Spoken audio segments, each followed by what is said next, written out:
देखो मेरे भाई, कल तक जो हम देखे या सुने ये था बाबू तुमको रिफ्लेक्शन रिफ्लेक्शन इतना हम लोग पढ़ चुके हैं। रिफ्लेक्शन और रिफ्लेक्शन बाबू क्या पढ़ चुके हैं हम कि नहीं पढ़ चुके हैं? बोलो। क्वेश्चन भी किया है कि नहीं किया है? बोलो। क्वेश्चन भी किए हैं। अब वो पढ़ना है हमको पूर्ण आंतरिक परावर्तन। पूर्ण आंतरिक परावर्तन, पूर्ण आंतरिक परावर्तन। हाँ, इसको बोलते हैं PIR बोलते हैं। PIR total internal reflection. तो रिफ्लेक्शन बाबू आ रहा है, यानी प्रकाश को बाबू क्या करना पड़ेगा? बच्चे मोबाइल को रखो पॉकेट में, तो मोबाइल फोड़ देंगे हम। देख लो आप, देखो बाबू को दो चीज दिखाते हैं यहाँ पे। इसको डेंस मान लेते हैं, इसको रेयर मान लेते हैं, ठीक है? डेंस ऑफ रेयर, सघन विरल। यहाँ बाबू समझना है, पहले अंडरस्टैंडिंग लेवल बढ़ाओ। ये कहाँ बाबू संभव है? पूर्ण आंतरिक परावर्तन कहाँ पॉसिबल है?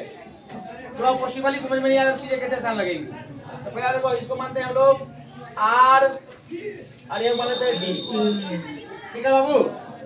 तुमको बाबू जब पढ़ा रहे थे चीजों को समझाया भी जा रहा था। अब देखो यहाँ पे, जब बाबू यहाँ प्रकाश लेंस से आ रहा है तो बाबू बता अभिलंब से दूर भागेगी नहीं भागेगी? बोलो। इस घटना में क्या होगा? अभिलंब से दूर भागेगी, भाग गया बाबू, ठीक है? इसमें बाबू देखो ऐसे बाबू आ रही है, रेयर से आ रही है, और डेंस बाबू आएगी तो क्या होगा? अभिलंब की ओर मुड़ेगी, वैसे मुड़ जाएगी। अब बताओ तुमको परावर्तन कराना है। जब प्रकाश बाबू किसी माध्यम से गुजरती है, बाबू कहने का मतलब बाबू शीशा है तो प्रकाश आर पर कर जाएगी, प्रकाश परावर्तित होगी क्या? ये बाबू शीशा है, मतलब कुछ पानी मान लेते हैं, प्रकाश परावर्तित होगी क्या? नहीं है। देखो यहाँ प्रकाश, तुमको प्रकाश को लाना है, प्रकाश को परावर्तित कराना है। तो बाबू ये प्रकाश का एंगल यहाँ बढ़ाओगे तो अभिलंब की ओर मुड़ेगा, यहाँ भी ले जाएंगे बाबू तो भी इधर भागेगा ये, यानी इसको बाबू अभिलंब की ओर मुड़ना है। देखो परावर्तन कहाँ तुमको दिखाई पड़ रहा है? इसको बढ़ाएंगे ऐसे तो ये थोड़ा और ऊपर जाएगा, इसको थोड़ा और नीचे लाएंगे थोड़ा और ऊपर भागेगा ये। तो परावर्तन का देखो पूर्ण आंतरिक परावर्तन का मतलब क्या है कि जिस माध्यम में लाए उसी माध्यम में ले आएंगे, लौटा देंगे, तभी ना पूर्ण आंतरिक परावर्तन होगा। तो बताओ इसमें पॉसिबल लग रहा है कि तुमको इसमें पॉसिबल लग रहा है? किसमें पॉसिबल है? तो देखो पूर्ण आंतरिक परावर्तन रेयर से डेंस में पॉसिबल है कि डेंस से रेयर में पॉसिबल है? समझ में आया पहले रोजी? इसमें बाबू सारे बाबू को समझ में आया, कुछ हक्के बक्के रह गए। अब देखो बाबू denser medium to rare, please listen carefully and watch very carefully. अब देखो बाबू ये डेंस है, ये तुम्हारा रेयर है, हम माने माध्यम माने हैं बाबू, ये तो रेयर है और डेंस है।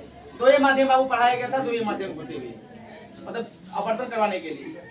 अब देखो डेंस और रेयर, तो जब डेंस से कोई चीज आता है प्रकाश, तो रेयर में क्या होता है? अभिलंब से दूर भागती है, यानी भीड़ भाड़ से आया है, खाली रोड में आएगा तो दूर भाग जाएगा। यहाँ बाबू तुम्हारा यही चीज बोले हैं कि बाबू तो भीड़ भाड़ से आ रहा, खाली जगह से आ रहा है और भीड़ भाड़ में आएगा तो ब्रेक लगेगा, तो ब्रेक लगेगा तो क्या होगा? अभिलंब की ओर मुड़ जाएगा। ये तुमको बात समझाया गया। तो परावर्तन का नियम बाबू क्या होता है? परावर्तन का मतलब क्या पढ़ाया तुमको कि कोई मिरर है ऐसे वहां प्रकाश से लौट गया, उसको परावर्तन बोलते हैं। तो देखो बाबू यानी हम इसमें एंगल को बाबू बढ़ा रहे हैं, यानी एंगल को बाबू ऊपर ले जाएंगे तो बाबू ये और नीचे आएगा, इधर घूमेगा नहीं घूमेगा? बोलो। अरे देखो जब आई बड़ा होगा, आई छोटा होगा तो आर बड़ा होगा, आई बड़ा होगा तो आर हुआ क्या हो जाएगा? सॉरी हाँ, मतलब आई हुआ बड़ा होगा तो आर भी थोड़ा बाबू क्या दूर भागेगा भागेगा? बोलो। इसमें बात आया, यानी ये छोटा तो ये भी छोटा हो जा रहा है, ये बड़ा तो ये भी बड़ा हो जाएगा। तो यही बात तुमको बोल रहे हैं बाबू कि जो परावर्तन करवाना है मुझको, तो बाबू जो ये प्रकाश गुजर रहा है ऐसे, जैसे ही बाबू ऊपर आ गया तो परावर्तन हुआ कि नहीं बाबू? अगर ये एंगल बाबू यहाँ पे है, ये एंगल बाबू यहाँ पे आया, जैसे बाबू एंगल बढ़ाए यहाँ पे, जब बाबू यहाँ पे लाए तो ना ये ऊपर भागेगा। तो बाबू इसमें जो इसमें क्या है ना, जितना बाबू एंगल बढ़ाएंगे तो अभिलंब की ओर मुड़ेगा, तो बाबू प्रकाश ऊपर जा ही नहीं रहा है। इसमें प्रकाश ऊपर किसमें जा रहा है?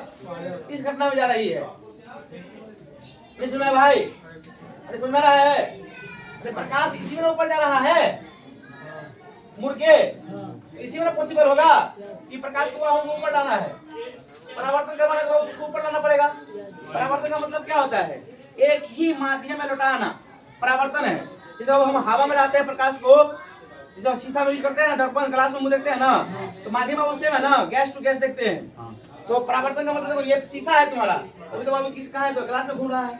जैसे बाबू हवा में आ जाएगा ऊपर, तो हम बोलेंगे परावर्तन हो गया। जैसे मैं बात तो बाबू यही तुमको कर रहे हैं ना, तो इसी में पॉसिबल है ना, क्या इसमें पॉसिबल है? नहीं है।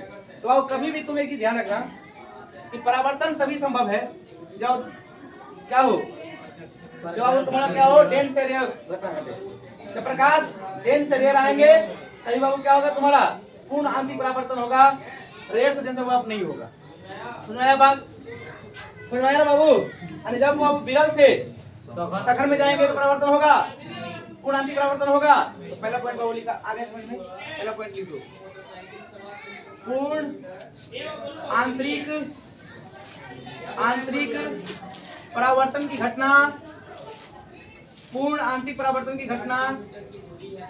घटना सिर्फ डेंस टू रेयर में ही संभव है,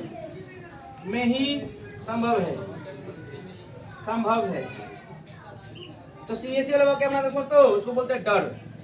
क्या बाबू, डर। D2R, तो देखे नहीं, D2R, D माने डेंस, R माने रेयर। जो शुरू से तुमको पढ़ा रहे हैं, तो डर याद रखना, पूर्ण आंतरिक परावर्तन के लिए बहुत डर जरूरी है ना। डर माने क्या होगा, डेंस टू रेयर। ये वो R D है, R से D होगा नहीं होगा। एक क्वेश्चन आप तुमसे पूछ दे हल्के हाथ से, इनमें से किसमें पूर्ण आंतरिक परावर्तन संभव है? शीशा और शीशा से बाबू, शीशा से पानी में, ठीक है बाबू। हवा से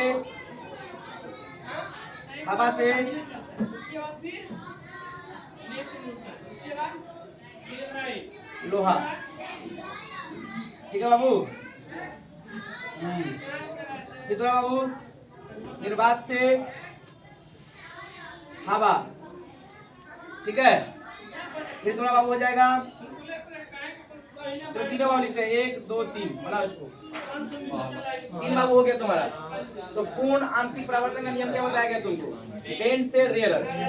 डेंस से रेयर बाबू चलना पड़ेगा हमको। तो शीशा बाबू क्या होता है, शीशा का मान कितना होता है तुम्हारा, 1.5 होता है ना। ये बाबू 1.33 होता है ना। अब भाई ये लोहा है बाबू, तो छोटा सा और ज्यादा ही होगा उसका। देखो ये भी हो गया। निर्वात बाबू कितना होता है, 1, ये होता है 1.003 होता है।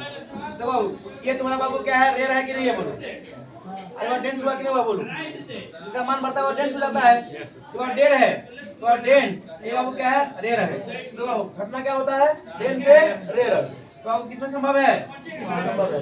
ऐसा भी क्वेश्चन तुम्हारा बाबू आ सकता है, ऐसा कोई बात नहीं है। इनमें से किसमें पूर्ण आंतरिक घटना संभव है, तो उसमें शीशा से पानी में संभव है, बाकी में संभव नहीं है। ऐसा भी क्वेश्चन तुम्हारे आ सकता है, ठीक है। अब देखो समझा रहा है, तो अब एक ही फोटो बना रहे हैं, ठीक है। डेंस से रेयर बना रहे हैं, समझाने के लिए बहुत चीज इसमें रहता है ना। तो देखो पहला कैसे क्या बाबू, पूर्ण आंतरिक परावर्तन की घटना सिर्फ डेंस से रेयर में भाई संभव है, बाकी किसी में संभव नहीं है। इरेज, चलो बहुत बढ़िया सीख रहे हो तुम लोग।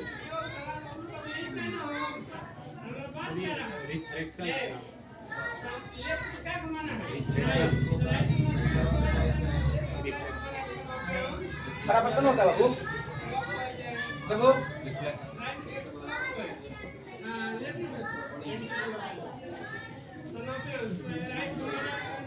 अब देखो रियल, आइए बाबू टेंस बना के लूंगा, सही है, टेंस से बाबू रेयर होगा, ठीक है। अब देखो बाबू प्रकाश बाबू यहाँ पे लाएंगे और ऐसे मुड़ेगा, बोलो। अरे जब आप देखो इसको हम लोग बाबू बोलते हैं ना आई, अरे तुम्हारा बाबू आ रहा है कि नहीं है, बोलो बोलो मेरे भाई। आप इस प्रकार प्रकाश को बाबू यहाँ से गुजारेंगे तो बाबू ये ऐसे हो जाएगा, बोलो। तो बाबू आप कौन तो इतना हो जाएगा ना, बोलो। आप देखो प्रकाश कितना लाए तो ऐसे हो जाएगा, थोड़ा और एंगल दिए, थोड़ा सा वो क्या देंगे और एंगल देंगे तो ऐसे होगा कि नहीं होगा, बोलो। हाँ तो 90 डिग्री बाएं क्या बन गया बोलो। मतलब ऐसे बाबू एंगल दिया, मान लिया कि बाबू 90 ऐसे चला गया। अब इतना छीलने से क्या मतलब है, मान लिया बाबू 90 चला गया। तो बाबू जब अपवर्तित कोण 90 हो जाए तो बाबू आप लोग क्या करते हैं बाबू, हम लोग क्रांति कोण करते हैं। आया समझ में? तो बाबू जैसे एंगल बढ़ा रहे हैं इधर से, जैसे ही बाबू थोड़ा अपवर्तन कोण 90 डिग्री हो गया तो उसी घटना को बाबू इसी आपतित कोण को क्या कहते हैं बाबू, हम लोग क्रांति कोण कहते हैं। समझ में आया? देखा कितना बढ़िया क्वेश्चन हो गया। देखो बाबू नहीं समझ में आया बाबू कैसे किए, नहीं समझ में आया? और देखो हम क्या लिखे यहाँ पे, जब अपवर्तन कोण का मान 90 डिग्री हो जाता है, जब अपवर्तन कोण का मान 90 डिग्री हो जाता है तो आपतन कोण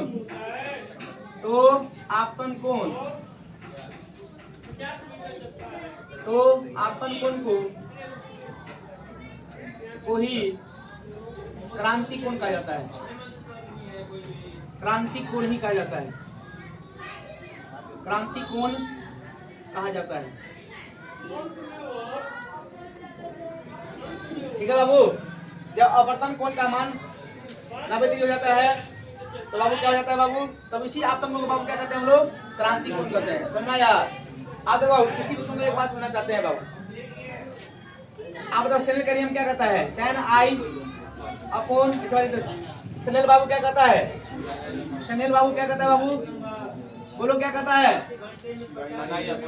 sin I upon sin R कहता है कि नहीं कहता है, बोलो बड़ा बाबू n2 बटे में होता है कि नहीं होता है, बोलो बताओ बाबू, शुरू से पढ़ा रहे हैं। अब बताओ R का मान कितना क्या है 90, जो R 90 हो जाएगा sin IC यानी क्रांति कोण को IC से लिखते हैं, तो ये तो बाबू 1 हो जाएगा ना। हम जानते हैं sin 90 का मान कितना होता है, 1 होता है, क्योंकि किसी भी एंगल का मान हो थीटा में 90 sin थीटा कुछ भी होगा तो 0 से 1 के बीच में ही होते हैं। ठीक है ना, इंफिनिटी में होता है लेकिन sin का मान 0 से 1 में होता है, इंफिनिटी में होता है तो अब इंफिनिटी को कोई माने नहीं है। sin IC का बाबू लिख सकते हैं हम लोग n2 बटे में n1, यानी क्रांति को निकालने के लिए बोलेगा तो अब हमको इस फॉर्मूला लगाना है। नहीं बाबू सुन में आया? अरे क्रांति कोण कहीं कुछ समझ दिया है, तुम्हारा दिमाग कहाँ जाएगा, अतमादी ततली कहाँ जाएगा, sin IC बराबर n2 बटे में n1, तो इसको हम लोग n1 बोलते हैं, इसको तुम n2 बोलते कि नहीं कहते हो, बोलो जिस माध्यम से आया n1, जिस माध्यम में गया n2। नहीं समझ में आया बात? तो देखो बाबू जब अपवर्तन, देखो वास्तव क्रांति कोण कुछ नहीं है, क्रांति कोण बाबू क्या है, जब तुम्हारा बाबू क्या हो गया, जैसे ही बाबू जब नीचे एंगल बढ़ा रहे थे तो बाबू क्या हो गया, ये परपेंडिकुलर हो गया, यानी जो अपवर्तन किरणें थी कितना डिग्री कोण बना लिया बाबू, 90 डिग्री कोण बना लिया, तो उसी बाबू आपतित कोण को क्या कहते हैं बाबू, हम लोग क्रांति कोण कह जाते हैं। तो आप बताइए यहाँ से देखो क्रांति कोण होगा कि नहीं होगा, हो गया बाबू? चलो क्रांति कोण समझ में आ गया, क्रांति कोण समझ में आ गया, क्या बताओ अभी तक कोण अंति परावर्तन हुआ है, परावर्तन मतलब बाबू क्या हो गया, यहाँ तक पहुंचा दिए हैं, थोड़ा बाबू अब और नीचे लाएंगे तब बाबू ऊपर ये है कि नहीं, तब ऊपर जाएगा। नहीं समझ मेरे बात? अब देखो जैसे ही तुम हाँ एंगल बढ़ाना पड़ेगा, अब जैसे ही बाबू एंगल बढ़ाए से बढ़ा दिए तो ऐसे भागेगा कि नहीं भागेगा, बोलो कितना नहीं भागेगा बाबू, ऐसे भागेगा कि नहीं भागेगा, बोलो देखो जिस माध्यम में से गुजारे थे प्रकाश को उसी माध्यम में ले आए तो पूर्ण आंतरिक परावर्तन हुआ कि नहीं हुआ, समझ में आया? आप देखो बाबू पूर्ण आंतरिक परावर्तन कब संभव होगा, जब बाबू आप क्रांति कोण से मान बड़ा करेंगे तब जाके पूर्ण आंतरिक परावर्तन होगा। तो बात देखो जैसे बाबू क्रांति कोण के मान के बराबर रखेंगे तो ये परपेंडिकुलर हो जाएगा, 90 डिग्री कोण बना रहा है अपवर्तन कोण, है ना बाबू। जैसे आपतन कोण से क्रांति कोण से थोड़ा मान बढ़ा दिए तभी बाबू पूर्ण आंतरिक परावर्तन हुआ कि नहीं हुआ, बोलो लिखो पूर्ण आंतरिक परावर्तन तभी संभव है, पूर्ण आंतरिक परावर्तन तभी संभव है, पूर्ण आंतरिक परावर्तन तभी संभव है, पूर्ण आंतरिक परावर्तन तभी संभव है जब आपतन कोण का मान जब आपतन कोण का मान क्रांति कोण से भी बड़ा हो। पूर्ण आंतरिक परावर्तन तभी संभव है जब पूर्ण आंतरिक परावर्तन तभी संभव है जब आपतन कोण का मान परावर्तन कोण से भी बड़ा हो। परावर्तन क्रांति कोण से भी बड़ा हो। लिख दिया। पूर्ण आंतरिक परावर्तन तभी संभव है जब आपतन कोण का मान क्रांति कोण से भी क्या हो, बड़ा हो। ठीक लिख दिया। समझ आ गया ना बाबू? पूर्ण आंतरिक परावर्तन समझ में आ गया? समझ में नहीं आया बोलो। चलो अब इस कुछ क्वेश्चन करते हैं हम लोग। अब पढ़ ले रही है तो क्वेश्चन नहीं कैसे समझ में आएगा? क्या कुछ क्वेश्चन न्यूमेरिकल किया जाए।